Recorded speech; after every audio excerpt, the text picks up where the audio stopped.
Well, welcome everybody to All About the Girls, the podcast with Amy Blaker. Joining us today, she is a kind of woman of many talents, known for, of course, a lot within your career, as well as probably your fashion and shoe collection. So we should get into that a little bit later too. Absolutely. So Amy, for those that don't know you, tell us a little bit about who you are, your career, your current job. I've known you in several different positions, so tell us where you're at currently and a little bit about your background. Okay, yeah. Well, I currently work for Lockmuller Group. We are a civil engineering firm, so we work with a lot of municipalities to help meet their infrastructure goals. So I'm a client manager, work with a lot of government officials, and I really enjoy that job. I've been there for almost 2 years now. Prior to that, I did move around a little bit, and I think that's not a bad thing. I think sometimes when an opportunity strikes, you just sort of have to go with it. Yeah, it's not, hey, I don't like this and I'm jumping to this other spot. It's, oh my gosh, I love what I'm doing, but this other opportunity presented itself. Correct, and I think that's a really great thing. And you shouldn't turn it down because, and I've had friends that have done the same thing where they said, well, I just started this job, but then this came up, and it's like, strike while the iron is hot. Yeah, and you're afraid of the stigma of moving. It's like, yeah, but if I'm moving up, then, it's not a bad thing. Yeah, so many people said, where are you now? Where are you? But that's okay.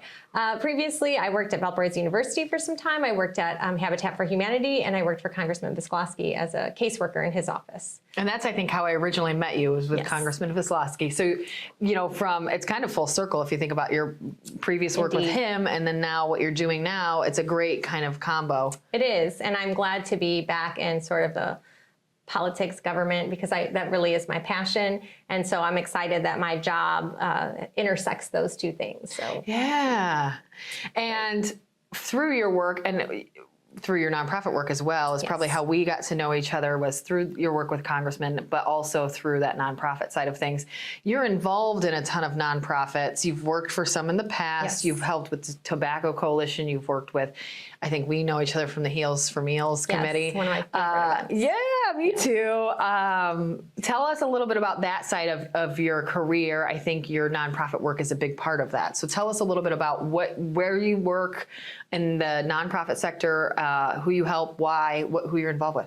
Well, I serve on the board of Meals on Wheels of Northwest Indiana. I'm vice president of the board, and I also chair the administration committee. Meals on Wheels is a nonprofit that is near and dear to me because it allows people to remain independent in their home. It allows people to have dignity in their home. They're receiving a meal, they're receiving a wellness check, and it's so important. And I think we saw that last year with the pandemic, how important it is to have that when we lost that face-to-face contact, what that is like for somebody to know that a volunteer is going to show up at their door, make sure they're okay, give them a warm meal. It's really important to this area. And we serve a wide area. We're in Lake County. We go down south a bit. We deliver some in Porter County. So we have a big footprint. And that is, like I said, very near and dear to me. But I also serve on the board of the Hobart Humane Society. Oh, okay. And who doesn't? I didn't know that one. Who doesn't like furry little animals? I don't trust you if you don't like animals. So at least one. You have to a cat, a goldfish, fan, something. Fish. If you have a ferret, whatever it is, it can be strange, but it has to be a pet of some sort, right? Yes. So I enjoy that. I'm also serve on an advisory position at IUN and their SPIA board, which is the School for Public and Environmental Affairs, and also with the Notre Dame Credit Union on their advisory board as well. So I stay pretty busy. And then I like to volunteer. If an organization asks and needs help with volunteer work, I'm happy to help that way. I am a Munster Junior, which is a volunteer. We're a service organization, so we volunteer in the community and we raise money for other nonprofits. So I do a lot through them. I rang the bell for the Salvation Army, help with the Night Out Against Crime, and open house at the fire department. Just pretty much, if somebody asks, almost my default is like, oh, sure, yeah. If I can if someone help, asks, I'm giving the time. Yes. Yeah. And how do you? That's hard. You obviously have a full-time career. How do you manage to give that much time? And how, I would assume it's prioritization. And how do you make it a priority? You're right. It is prioritization. And sometimes I do have to say no to something. Sometimes something doesn't fit, or sometimes I need a break. And I'm fine with that. I'll spend a day on the couch. Sometimes you just need a day to, sit I around just and did do that nothing. Sunday for the first time in forever, and I felt so lazy. And I got up and I still did plenty of things Yes. and got some work done and cleaned the house a little bit. But then I sat and watched a couple movies and I felt almost guilty. You know what? It was It's a perfect hard. day for it because I Yeah. did that too. It Rainy. was rainy and cold and ugly and windy, and so it felt like a day. that Yeah, you like should- hi Northwest Indiana, here's fall. Yes. Yeah, Drink some tea, eat some soup, and watch TV all day. that's literally almost exactly what I did. But you have to have that balance, and you have to have. I have great friends, so from a social aspect, they prop me up, and they help when needed, and so you just decide what's important to you. Yeah, and that kind of brings me to a question I love to ask everybody I interview is touch on your take or your thoughts on work-life balance. So some people tell me it doesn't exist. I don't care. I love my balance. It's not 50-50. Why they have 50-50 and it's important to them. Tell me your input on that because I don't know that you have 50-50, but you seem really happy too. I don't know that I do either, but I don't know that I consider it work. I think I'm enjoying what I'm doing, and I appreciate the social aspect of it. I like to be out. I like to have, I like to be busy. I like to have stuff to do. I just finished reading a book called 4,000 Weeks, which is apparently the average lifespan. I don't know if that sounds like a lot to you or a little It's to a little you. frightening, actually. I'm like, wait, only 4,000. How many do I have gone? Yeah, well, I need and to do the that's- math. I don't that's know if I you live want till to, 80, but- so we're going to live much longer than that. Okay, yeah, I mean, But hello. it's still sort of a jolt to your system. Like time is finite, and you have to decide what you want to do with it, right? So Okay. I don't know that you're always going to hit that 50-50 balance. But like I said, I enjoy doing it. So Ensuring your happiness along the way is Yes. probably more important. absolutely. I completely agree with that. I definitely don't have 50-50. I know you don't. If my husband asks, I definitely don't. He's probably like eye rolling. He actually listens to the podcast. God bless him. And he's a great, and I think that's the balance that we have is that he's a really strong fan of mine, right? He's a proponent for all I'm doing. He definitely knows that this is my career and I'm really out to kill it. I want to do good. I want to strive. Candidly, I like work. He does too. And I think that is a really great balance for us is, his job might be more of one that he can turn off when he gets off, but he also has a ton of personal goals and projects and things like that that he works on. So between the two of us, we're always busy and that's okay. As long as, I think the biggest thing is as long as you feel happy about it versus forced to do it. And that's where I think and what you kind can of find support system you have in place. And that Yeah, looks different like for you different mentioned your people. friends and- Right. It looks different for Yeah. different people what that support system is. And that's a really great point too. Tell us a little bit about that support system for you. Everybody has different support systems, those people that really carry them or bring them up when need be, or tell them to spend a day on the couch if needed too. Sure. Who were those people for you? Oh, I do have a great group of friends, and I have a diverse group of friends. I have friends that are older and friends that are younger and friends that I have through Munster Juniors that come through in a different way than maybe my running friends do, or a different way than, a friend from high school, or, so I feel very lucky Yep. that I have so many great friends that would, that I would do anything for and vice versa. So, and also I have a great mom who's very helpful. And sometimes being helpful is just me calling her for 30 seconds and going, which I actually did on the way here. Okay. But I felt like, if I get out all this negative energy, then I'll be great for the podcast. Let me spruce this up a little But bit. yes, but sometimes you just, you need that person to vent to. Yeah, I don't need you to fix anything. I just need you to listen to me Yes. for a hot minute. I know you don't have a solution. That's okay, but I feel better if I can Just just wanna yell get it off about my it for a minute. chest. Yes, exactly. I love that because I have friends that will just listen and be like, how can I help? And then the others that are like, I want to help fix. And I'm like, hey, I don't need you to help fix. I really just want you to help listen. Yes. Have someone that can say, girl, I feel ya. You're Yes. not wrong. You're not insane. You're going to be okay. Yeah, knowing who to call for what. Sometimes I Yes. want someone to say, okay, here's the advice, or here's the hard truth, Amy, or here's what you're Yes. I'm okay with that, but sometimes I just need to say what I have to say. We don't even have to conversate about it. I'm just going to complain to you, and then we'll say, okay, I'll talk to you later. Love you, bye. Yeah. Yeah. And do you have the friends, who are those friends that give you the hard truth? Is that like your best friend from high school that's just like the one that snaps you back in shape? Yes, I have friends that have known me for, since elementary school. So it's kind of hard to get anything past them, right? They know you like the back of their hand, and Right. they're going to call it, and they're going to say, "You're saying it like this. I know you're not happy." Exactly. So, and then I love I those have a people. friend who is a counselor in a elementary school. And so she comes from a very, well, what are you going to do about it? And how are we going to? And so sometimes if I don't want a solution, maybe I don't tell Chris, but when I do want a solution, I'm like, oh yeah, I'm going to need to, That's I'm what going I'm to need to talk this out with you specifically. So Yes. grateful for those kinds of friendships. And just having the difference, having the Yes. friends that, I know some when I call, they're probably going to just do that to me. Like I have some friends that I don't know the last time they asked me how I was doing, but that's what I am for them is they call me when they need to yell or vent or something on their way home from work. Totally fine. But then I know it's almost fun sometimes to have those friends too, because I look at it and I'm like, oh, I don't have any brain power and it doesn't even matter. I can just listen and be there for this Yes. person. I don't have to be Yes. some sound and voice of reason. I can just listen and be there to be a listener, and that's fun. And then there's the other ones where you're like, I'm not going to tell them yet because I don't want to input.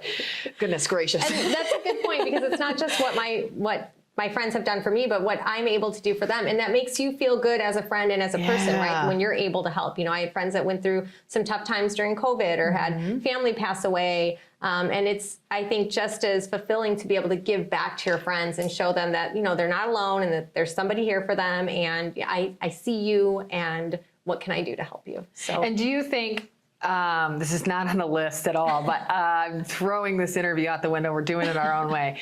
Do you think that you are a certain type of friend to most of your friends? Like if people ask me, I am definitely, not always, but most often the friend that they call to get the boiled down, black and white, here's the hard truth friend that's just very blunt with them. It's just my natural personality. Yes. And they know that of me.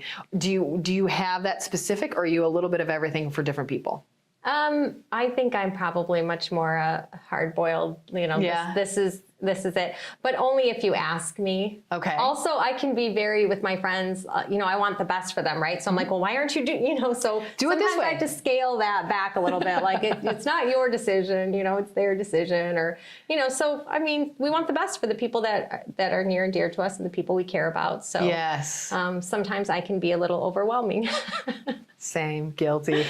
but, I think think that's good. right? I think if I tell you something, I'm being genuine. Yes, no one ever has to guess, like, Right. is she BSing me or not? Right. Like, I am real 100% of the time. I'm always going to give you my opinion. I try to make it not hurt your feelings, but I'm also Yes. like, I'm not a very sensitive person myself. So for people to be like, that was hurtful, I'm like, really? Oh my gosh, I had no idea. I'm so sorry. I didn't know. But I am just like a very real person. And it's Yeah. just who I am. And so I get that. tend to, I'm always going to be your biggest cheerleader, but I'm always going to be honest too. I always want to have the most fun, but I also want to reel you back in when you need it. Yeah. And that's what friends do, right? Yeah, that's what we're here for. Both sides of that coin. So tell me, of all those people in your life, do you have a woman in your life that's tell me of a woman in your life that's truly impacted you or heavily impacted you along the way? Well, of course, my mom. Your mom? Yes. Yeah. My mom and I are very close. And so, we do a lot of stuff together. We hang out together. I talk to her like 10 times a day, like she's my sounding This board. is so cute. But, like sometimes they're just a couple minute conversations. Sometimes we've talked too many times in the day and I'll call her and be like, what are you doing? Nothing? Yeah. Okay. Not neither. since the last time we talked. Yeah. Okay, bye. Like there's nothing to talk about.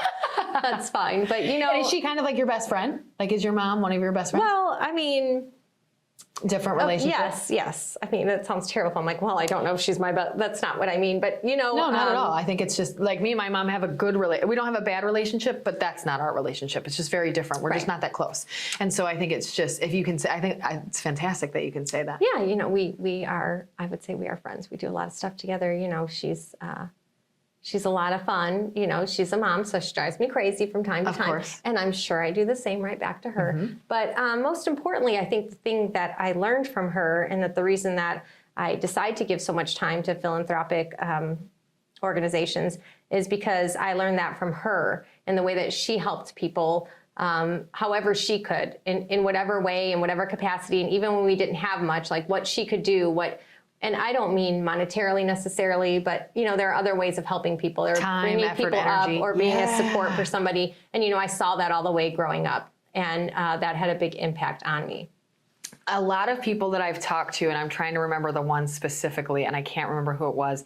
I think it was even in this podcast, but a lot of women that I've talked to who are really close with their mom, it's so cool to see what they've grown up doing because of that. And I'm trying to remember who it was, and I'm going to remember later. It's going to make me crazy. But someone sat at this very table talking about a very similar conversation, and that was exactly what they brought out of it. Was my mom was one of the most giving people I know, and therefore I'm going to be the same. And I think that's huge. If you can come out of a family relationship with, I want to be like that person, and then do that, it's phenomenal. Yeah, and we grew up, like I said, very, middle class, very normal. It's not necessarily that we donated a lot of money. But if my mom could help someone get a job or help them get to work or help, what can I do to help? I see you're down. How can I help you?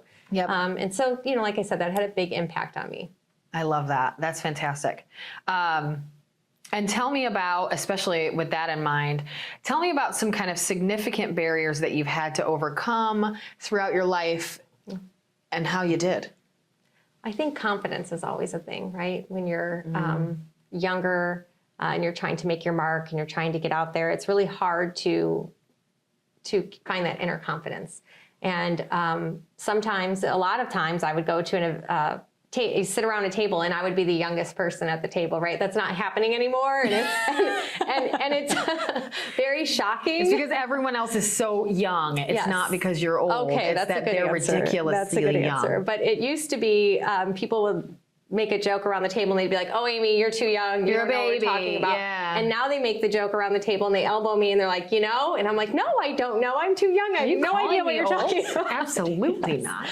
But I mean, I think it's sort of hard to find your voice and to find confidence in yourself, especially sometimes you're in situations for the very first time in your career.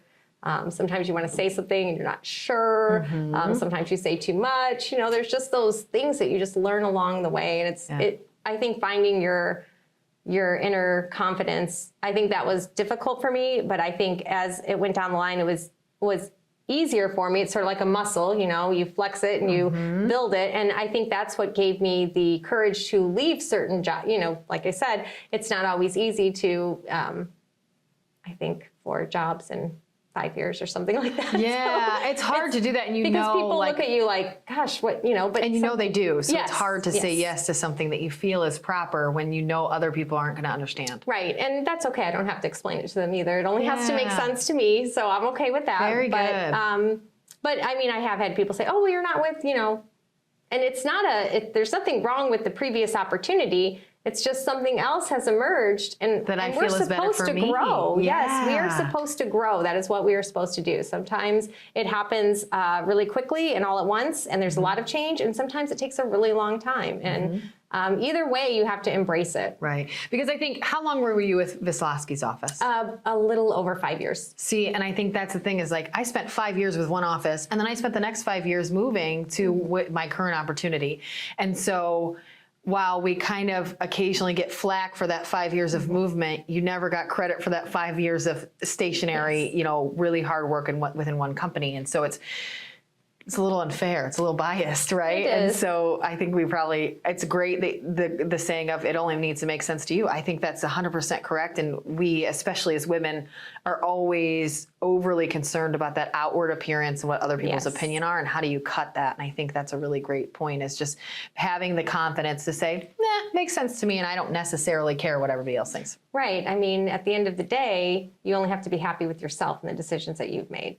Yeah, and confidence. Let's talk a little bit about that. So recently I've talked with a few women on the podcast about confidence. Chelsea Whittington and I went into it a lot.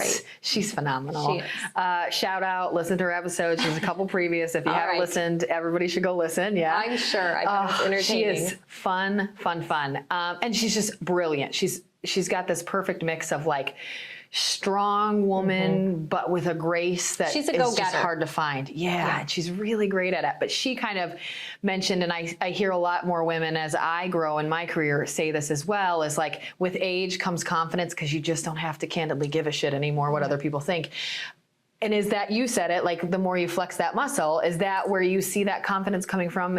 Or are there people in your life that have helped you develop that confidence? Where do you get that from? And what advice would you give to other people on that? I think it's experience. I think it's being in the room, and sometimes things don't go the way that you anticipated, and you learn from those experiences. And I don't want to make it seem like I don't care what other people think. It's just your opinion only holds so much weight. You know, it only holds so much weight. Yours personally holds more because it's you. Right. And what you say or think, it can't have such a big effect on me. It can't stop me from pursuing opportunities or doing things I want to do because I'm worried about what somebody might think. Especially if that somebody only knows a third of the whole. Right. And I'm not going to explain it because I don't have to explain it. No, I think that's exactly it too. You don't have to explain it to everybody. That's another thing I think especially women feel really a need for is like, let me make sure everyone understands why I did this so that I can feel like they get me. Yes, and I'm validated and you understand and this is what happened. Here. But I don't know, at the end of the day, it just has to make sense to me. And that's really the truth of it. It's confidence, you're right. Some of it comes with age. And I don't want to say age as much as experience, and so things don't always go your way. And, no matter how many bad days that you've had in the past, and you probably had a ton of them, right? We've all had bad days. You're still here and you made it through those bad days. So, you're still going. And you learned a lot along the way. That's right. I think that's a great point too. You mentioned like the way you get good at it is falling down a little bit. Right. I love to bring up, so don't kill me for this. So you spoke at All About the Girls. Yes, and I thoroughly enjoyed it. You were phenomenal, by the way. It was fantastic. Your topic was, I believe, like a girl, and you got up there. I think you remember this. Your heel on stage. Yes. There was a hole on the stage. There was. You happened to have a heel almost exactly the same size hole. I happen to be wearing heels. Of course, if you could believe that. If you don't know Amy Blaker, she wears heels. They're always shoe fanatic. Can we say that? Absolutely. Always has the best shoes. Always had. Right now, we're looking at a peep toe red. Burgundy. This is like a burgundy pump. This is a very shiny heel. Yeah. It's so a similarly, lot of shoe, yes. I think you said the other day at the Goodwill Fashion Show, if your feet don't hurt, the shoe's not good enough. That's right. Okay. I don't ever want somebody to look down at my shoes and say, "Oh, those look so comfortable." Don't look down at my shoes because you're going to say that. I want someone to look and go, "Oh my God, how are you walking in those?" That's what Hence why Heels for Meals is so important. And I feel like they created that event just for me. They didn't, but in my mind, it literally is perfect for you. I pretend like they did. So at All About the Girls, flashback, you get on stage, you start talking, and right at the beginning, your heel actually got caught in a hole on the stage. You almost fell, but you did not. I did You not. just took a little stumble, and then you call it out, which I think is the best answer to any issue like this. If I'm going to look a little funky for a minute, I'm going to tell everybody why. Yes. Because you just went to the stage, you're like, oh my gosh, there's a hole in the stage, and it almost took me down. And everyone just starts laughing. You're like, I'm already small enough, I can barely see over the podium. That's now this right. hole, and you kind of joked about it, but it was this cool icebreaker moment. Way to say, you know what, listen. For me as well, because it's a little, unnerving to get up in front of a large audience of people. I didn't want people to think, wow, she really hit the bar before she got up there. She's already stumbling. Yeah. She's the third speaker. What is happening here? Yeah. I loved that. I love that sense of your personality where it's like, let's just say that. Let's just have a comfortable conversation. It doesn't have to be an uncomfortable conversation. Nope. We can just say the real thing, call it out, kind of giggle and move on. And I think that's really powerful. I'm fine with that. I mean, nobody leads a perfect life with no bumps in the road. And I think it puts too much pressure on you to pretend like you are leading, never making a mistake and never having a failure. And it's just not realistic and it's not genuine. And people don't like that. We often talk in our team wins and losses, but we've changed, I think, over time to wins and learns, because like where you win, when we hit heavy goals on traffic and things like that, let's celebrate those. But then on the other side of that, let's not forget those learns. And I don't want to say they're losses. I want to say they're learns, because that's exactly what you should take away from it is I'll come, whether it's a partner team meeting or like a meeting with a potential partner of ours, someone for sales, and I'll meet with them and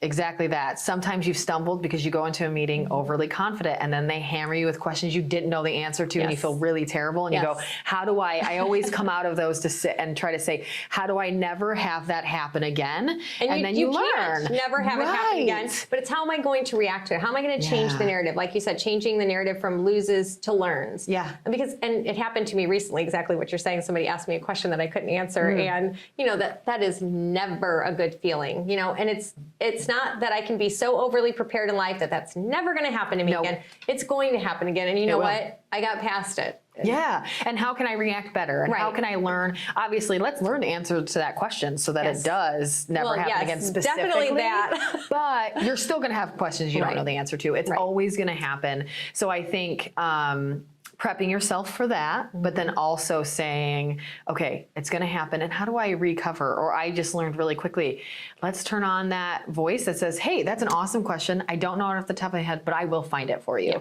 Because then you're helping that person, but you're also just with the knowledge of, I'm going to own it. I don't know that. And we're going to be, I'm going to be, and it's not going to ruin my entire day. And I'm not going to dwell on it, you know, while I'm laying in bed at night with my eyes, like, I should have said this. Why didn't I say that? Why didn't I do that? You know, we've all done that, right? Oh my gosh.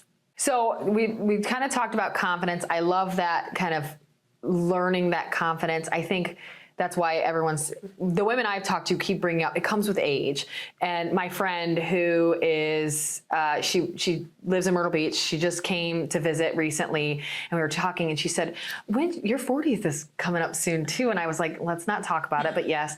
And she's like, oh girl, she's going to be 50 the year before I'm 40. And she's like, girl, I've loved my 40s. You just don't have to give a crap so much. Right. And I said, let's talk about this. And I kind of pulled her. I'm finding that even in my 30s, not that I don't care what people think, because I think I always will. Right. I care less about what people think, especially if they don't know me or the whole story or the whole well-rounded. They is, right? Like when you say I don't care what they think, I do care what my friends and family think. And if I was doing something so out of character, you know, I want those people to call me out on it, or I want somebody to say, hey, is everything okay? Or it's just the, you know, the general public as a whole. Like I can't try to live my life trying to satisfy, and I'm sure you found that to be true. You cannot make everybody happy. So who should you make happy? Yeah, like the people that know me via Facebook only, I gotta stop caring so much what they think.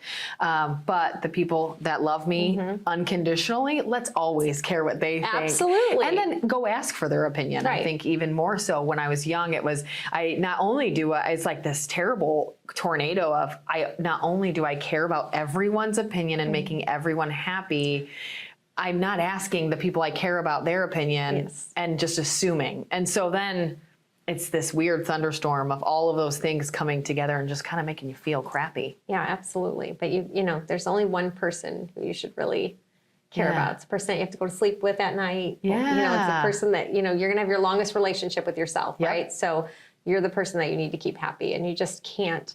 And I think that's what comes with, you know, getting a little bit older and getting into your 40s, is that, you know, you suddenly realize how insignificant other people's opinions are. Yeah, like take those that you genuinely need to value and value them to the heart, but the other ones, maybe let go. Yeah. I like that. Yep. And do you have within that family any others outside of your mom, or is your mom really that main female impact in your life? Yes, she is. Of course, I was really close to my grandmother. She passed away several years ago. She had a lot of impact on me. She was a very strong woman and very no nonsense, and she didn't take anything. And one of my memories from her growing up is I was reading Charlotte's Web as a child, and I, of course, was sobbing at the end of the book, right? Oh, and my grandma, who came here from Poland during World War II, and lost a lot of family in the Holocaust and was in a camp herself, said to me, "You're crying over a book? Are you kidding me? My life was so hard, you know." Yeah, 15 miles. And I was like, I'm 8 years old. You know? But, you know, it's kind of the equivalent of, you know, I walked to school you know, uphill in the snow both ways type of, you know. So she was, you know, she was a very no-nonsense woman, you know, and sometimes you can appreciate that, and sometimes you're like, can you just wipe my tears? Yeah, I was going to say, how much of it how do you best respond, or what is it that no nonsense, or do you need that care and love? How do you feel you best respond? I don't know. I feel like sometimes it's a happy medium. I would say for the most part, I am, you know, much more the no nonsense. Like, this is what it is. You know, it's black and white. It is what it is. Yeah. But, you know, we all have our moments where something just sort of gets to us, and I just need a hug, or like you Yes. said earlier, just someone to listen Yep. and not fix. yeah, we all have those moments where we need somebody. We need someone to hold our hand or rest our head on their shoulder and just, you know, Yeah. get that emotional support. Yeah, I definitely agree. I'm the same. I'm very much no nonsense.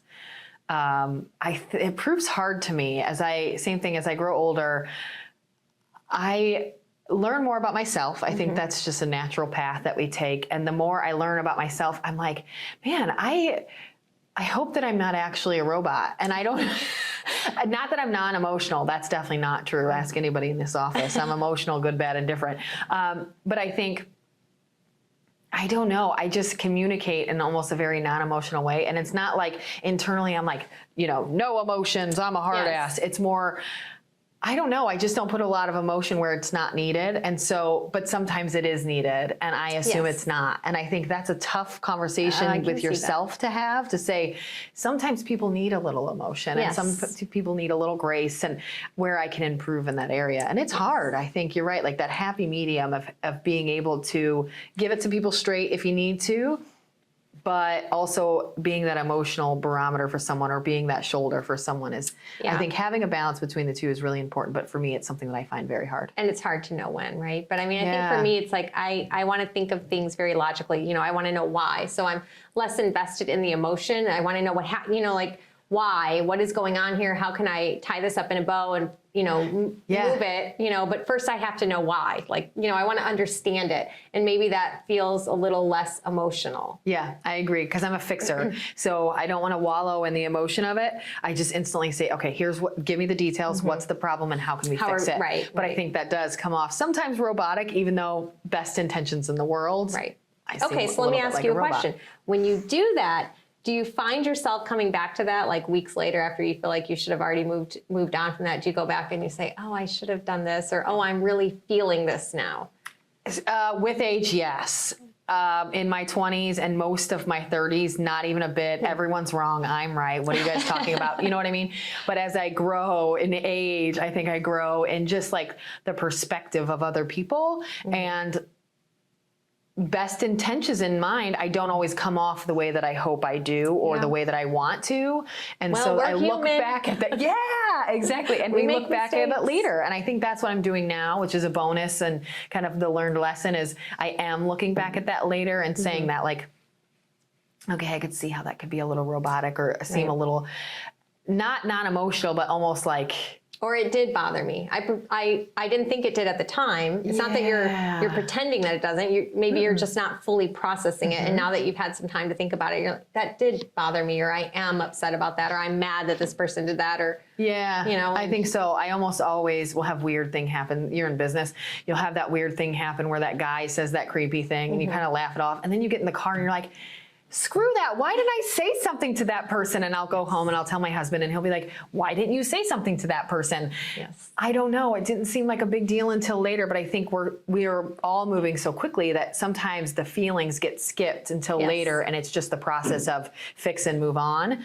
And then later you're like, I still don't feel great. Especially because you were in a work environment. I think that changes things, because I think that, you know, we want to stay in that professional mode, and we don't really want to give that to somebody to let them know that they've gotten to us on an emotional level, right? We, you know, we're at work, we've got that work armor on, you know. Yeah, I'm a strong female and you're not going to bother me. And then you're like, no, actually it did bother me, and I kind of wish that I would have told you about it. Just number one, for my own well-being, but number two, like, if you're going to say inappropriate things to me, then I think that someone should tell you that they're inappropriate. I had that happen to me recently, and I did say something bad, because but I'll laugh it off, right? Like, somebody said something to me about, well, if I wore heels and skirt, I could do, you know, X, Y, Z too. And so as, you know, the person was walking away, I was like, hey, don't forget your lipstick next time. Get your heels and skirt together, you know. Yeah, like absolutely. If you think that's a great plan. Yes, if you're going to give it to me, then yes, you're going to get it back. You know, it's just, that's where I want to move the most, is like, I think so often I'll giggle it off, or I'll be like, haha, funny, funny. And me and my friends and my husband kind of joke. He's like, this happens to you so much. I'm like, number one, maybe I'm just conceited and assume all these things are this route. But also, I think some of them are, And yeah, I just giggle them off. Yeah. And now I want to kind of give the shit back to them. You know what I mean? Yeah. Like, I mean, let's he do that turned a little. around and he, chuckled, but what else could he do, Yeah, knock them back a little bit back. Yeah. You know, like when guys say something inappropriate to us, it's like, oh, that stings a little bit. He knew, but and I have a decent relationship with this person. It wasn't argumentative, but it was kind of like, well, if you think it's funny, I think it's funnier. yes, please bring the skirt, but don't forget the tights. I may bring him a skirt the next time I see him. I think you should. So. You could have gotten one at the Goodwill Fashion Show. That's done right. And done. I give him a pair of heels, but I can't afford to lose a pair of shoes. No, we so. know they're important. If you still have them, they're there for a reason. That's right. Can I ask, do you know how many pairs of shoes you have? Just under 270, so somewhere right in there. Yes. So I did just order another pair yesterday. So right at 270. you can never have too many pairs of shoes. Everybody has their thing, right? Yes. Yours is shoes. That's totally, completely fine. I don't. Well, I'm short. I'm under 5'3", and everyone in my family is very tall. And so I wanted to be tall too. And so the only way I can do it is through heels. I love that. And are most of the 270 heels? Yes. Okay. I get probably a dozen running shoes that I cycle through, but yeah, the majority of them. I've got some flats, occasionally if the moment calls for it. But it's like I very prefer, few. Yes, I prefer to wear She sprained her ankle. So she's going to wear flats. Well, and even then, who knows? They've got to make a boot with a heel now, right? A boot with a tight ankle, and then you'll be fine. Yes. Talk a little bit about running for you. How, I know of some races you've done in the past, some runs you've done. I see you online running with friends. What type of outlet is that for you? What does it serve for you? Tell us a little bit about your kind of relationship with running. Well, I've never been an athletic person. I didn't play sports growing up. I did not know that, but I would have guessed that you were. No, never played sports. Never. I mean, I have no idea how to hold a bat or dribble a ball. Like, I don't know how to do those things. In 2015, I decided I wanted to be a runner because how hard could it be? Right. You just keep putting one foot in front of the other. Right. And everyone's like, oh, run because it's a cheap sport, which is a lie. And that it's easy is also a lie. Yes, it is. Technically, there's not a lot of things to learn, but it's hard as heck. It is. And it doesn't get easier. You just get better. So so it's never, and so I decided, I downloaded the Couch to 5K program, and that's the way I did it, run, walk. And I can still remember the first time I ran a mile without stopping. Like, I can still remember that moment, like, I did it, like 1 mile. But, That's good. I remember that too for me.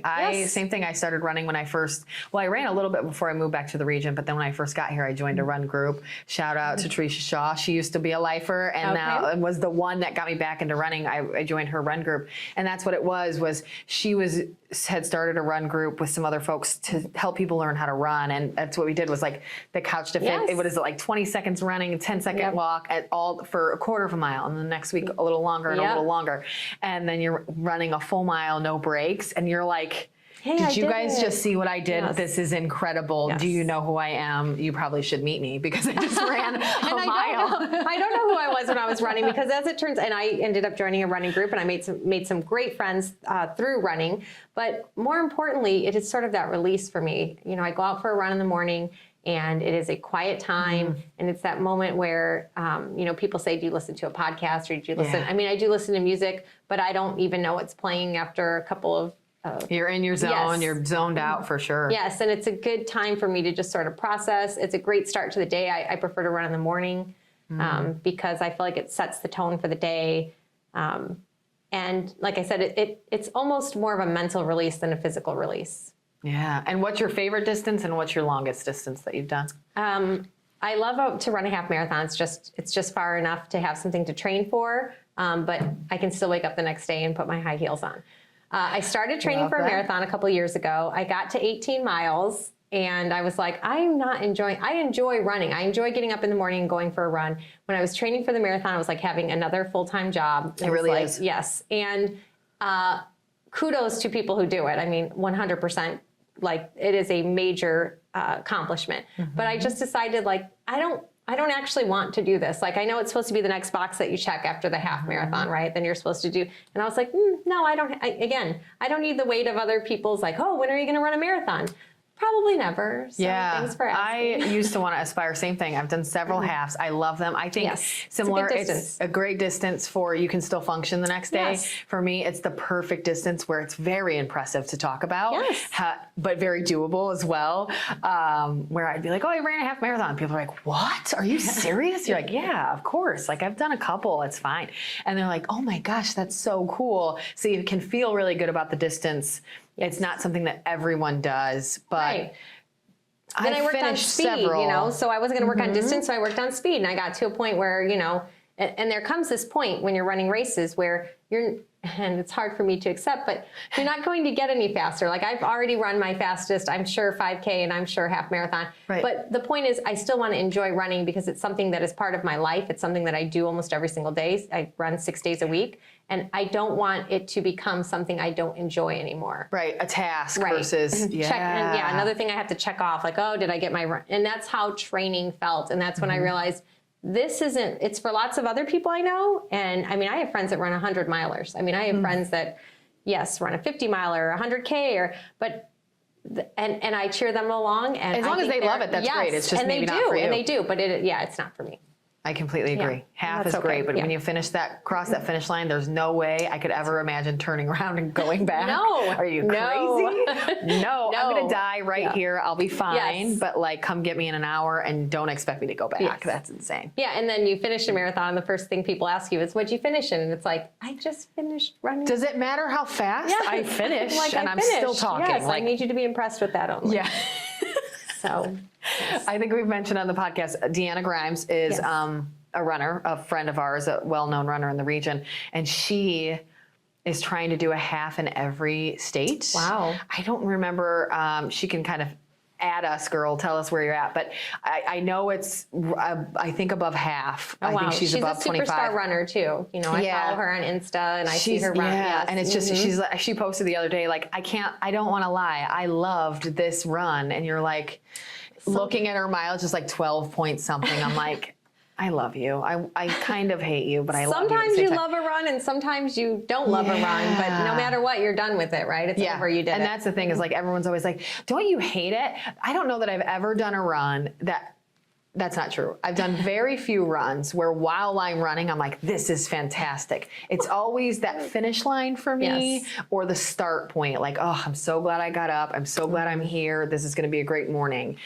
Or when I finish, like, did you just see what I did there? That was amazing. You know what I mean? Yes. That finish line, I'll still tear up at every half marathon I ever did. I teared up at the finish line. Like, I felt so accomplished. Oh, good for you. If you can feel that, And you should. that's amazing. Yes. And I mean, for me, like I said, it's part of who I am, you know, I mean, it's, I don't know what I would do if I couldn't run. I guess I would walk, but it is part of who I am. And it's, you know, very, I don't know, integral to what I do every day. Like I get that out. It's not, like I said, it's not just a physical release, but it's a very good mental release. You know, I look at I have Alexa read the calendar to me in the morning when I get up and she gives me the weather, you know, so I know what to put on. This. And then now, do you have one of the ones that like sit on your desk, the little Alexa clocks? No, actually, I have one through my thermostat, and I didn't know that when I moved in my house. And I was watching TV, and I was sort of falling. You know, I'm sort of falling asleep, and then the TV must have said something, and Alexa answered, and I was like, "What? What in the world was that?" And I called my friend Jennifer, and she was like, "Oh, I bet you have Alexa." And I'm like, "Where would I have Alexa?" You know, and then I see the light on the thermostat, and so I have not Alexa. heard of the thermostat Alexa, but that's very high end. So it came with the house. I mean, Amen. I'm not that technologically advanced, but I do, you know, I'm like, Alexa, start my day. And, you know, she tells me what's on my calendar and gives me the weather. And, you know, like I said, I have friends that are like, well, I can't believe you get up and run every morning. And I'm like, they're like, how do you do it? You know, I just get up and do it. Like, just like anything else, just like you go to work or you take care of your children or, you know, Yeah. whatever. Anything else And you just do every do it. day that you do every day, you just do get it. up and do it. Do you run all winter yes. outside? Yes. I've run You're a champ. in the rain, in the snow, in below zero temps. I've done it all. I'd rather be outside than on a treadmill, but I will, you know, if it's pouring down rain or lightning or whatever. Dangerous, But yeah. Yes, yes. Okay.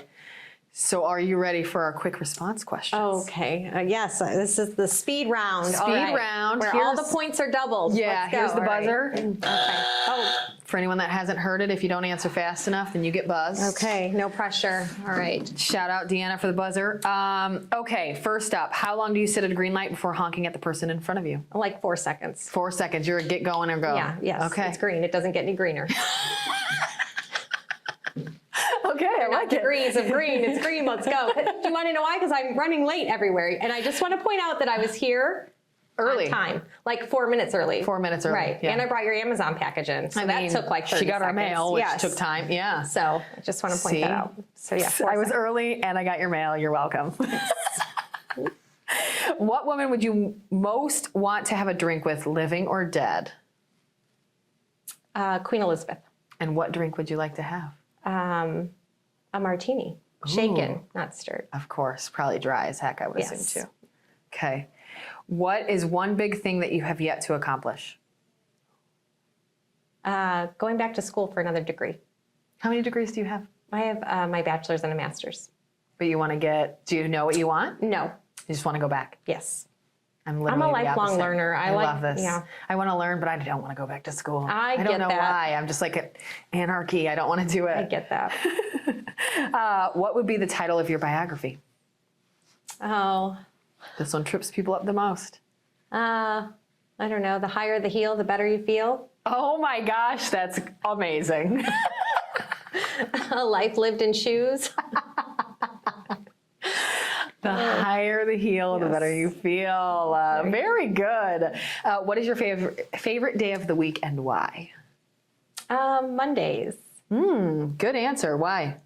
Just a start of a new week, you know? Like I said, I like to be busy. I like to be doing something, and nothing busier than a Monday morning. Oh, that's fantastic. I relate to that very much. Would you rather have invisibility or super strength as your superpower? Invisibility. Think of the things you could do with that. I mean, super strength, you know. You I can lift already heavy have things, but that's it, right? Yeah. I already put a have car that. over Yes, my you do. head. You're I like, mean, listen, I got this. Yeah. It's fine. But invisibility. Yeah.